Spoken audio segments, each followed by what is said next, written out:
now in the recent trend, we have seen that diabetologists often recommend bariatric surgery for type 2. We get a lot of emails asking about the efficacy of bariatric surgery. Can you tell us how many patients you would actually recommend for overweight, obese, type 2 diabetics for bariatric surgery? If yes, why so? If no, why not? Okay. Bariatric surgery is being offered as a solution to diabetic cure. Some of them claim this. Definitely, I have got at least about 5 or 6 patients who have undergone the surgery with good results. One of the patients is almost off medications. One patient is just on when you say off medications, even off drugs? Yeah. Okay. One of the patients is only on metformin. Okay. Now. One of them didn't respond too well. That's how the profile goes. Okay, definitely bariatric surgery helps in reducing the insulin resistance and therefore the requirement of medication. But by and large, it is generally believed that the effect of that would last about 5 to 10 years and not beyond. So I really am still waiting for the complete data to be published, that how long would the effect of medications would, or the requirement of medication would wear off. So it may be a good 5 years, 10 years, and they would still require more anyway. I don't perceive bariatric surgery as a complete solution to diabetes. Yeah, morbidly obese diabetic patient, yes. With a BMI over 35-40, yes, it's a good option. Okay, there are several questions here, doctor. First thing is that when you say it could be reversed, the effect could be reversed, what would actually happen? The insulin resistance would be coming back? Would the weight come back to the original weight? What would happen? I would look at probably the insulin resistant state would gradually come back. Since the beta cell mass is anyway on the decline, okay, and then probably that would further deteriorate, and probably then you would probably get back the diabetes. We yet to watch and wait. Okay, doctor. The other thing is that there is also in the very recent past, possibly in a week ago, there were reports which said that bariatric surgery can actually be even helpful to people who are not actually so obese but with type 2 diabetes. When you say about the BMI of being between 35 and 40, even people with lesser than that would actually go for bariatric surgery. Do you think that would be recommended in India, although it is recommended abroad? Bariatric surgery has got its own set of problems. It's like the quantity of diet, the discipline, what is required, the vitamin injections, supplements, what they need to take along. It needs a highly motivated patient to probably think of the option. And then second thing is the cost. Even cost is an issue. Okay. Doctor, when you talk about complications, are you also referring to the problem of surgery leaks as well as the lung problems that yes. can happen, right? Okay. What kind of, if at all you have seen such patients, who have undergone bariatric surgery, how many of them actually are able to avoid all those complications and be still normal and good after having the surgery? It's like for every maybe 10-20 patients you counsel them for a bariatric, maybe one of them would probably consider bariatric surgery as an option. As of today, at least in the area where I practice, this is the kind of trend we have.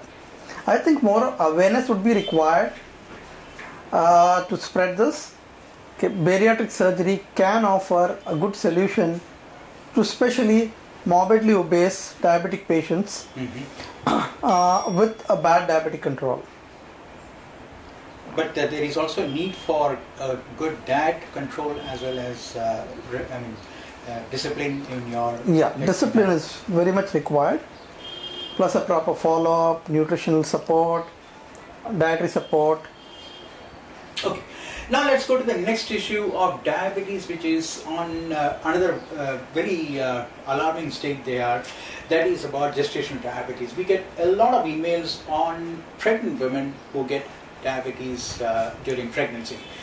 What are the chances of such patients getting permanent diabetes even after the pregnancy is over or after the delivery of the child? Okay. By and large, gestational diabetes, when the insulin resistance increases during the 28th to 30th week, 34th week of pregnancy, that is the time where a lot of women become diabetic during pregnancy. Maybe 10% of them would, even after the delivery, would still continue as a diabetic. By and large, most of them reverse. Okay. But 5 years down the line, the risk of them developing into a diabetic is at least 50%. Oh, I see. And doctor, is there any way that you can prevent gestational diabetes in pregnant women? I mean, many diabetologists suggest two things. One thing is about obesity, and other is about, again, diet during pregnancy. Now, do you think that kind of regimen can actually help people avoid gestational diabetes? Gestational diabetes is one condition, or pregnancy is one condition, wherein a caloric restriction is generally not recommended. Correct. Okay. Generally not recommended. So there are no studies to suggest that if you restrict calories, it is going to at least get down the incidence of diabetes, gestational diabetes. At least I am not aware of any of such studies. Okay. But then, by and large, pre-pregnancy counseling to lose weight, or if you are at high risk of having diabetes, like you have a very strong family history of diabetes, somebody is very obese and are contemplating pregnancy. Okay, those are the ones. Very interesting point.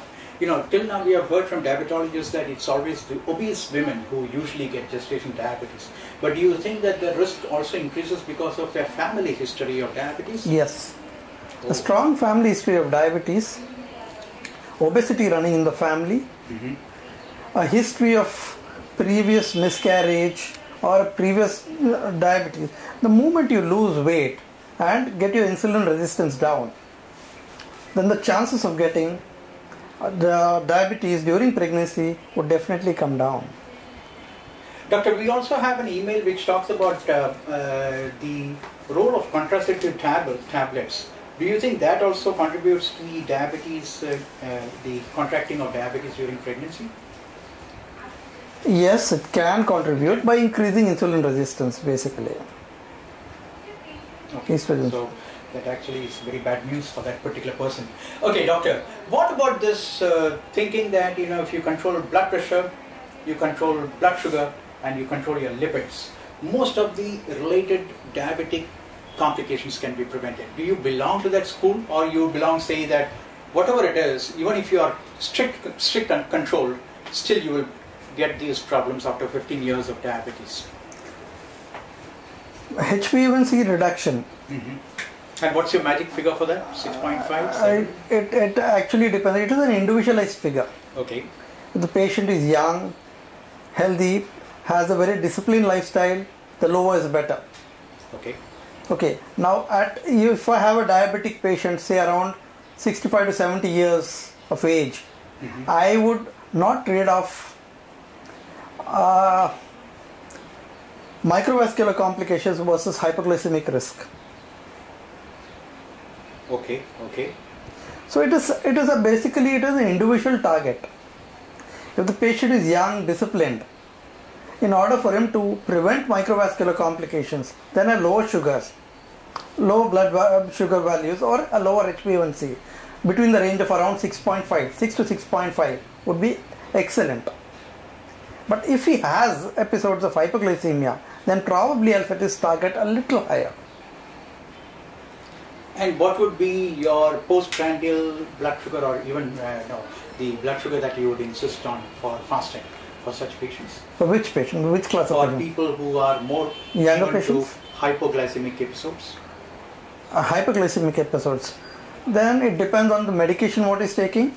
One, probably then the second point what I would look into when I would suggest somebody to look into the thing is snacking in between the major meals. Another thing what we can do is, and second is probably I would look at something like a postprandial blood sugar anywhere between say 130 to 150.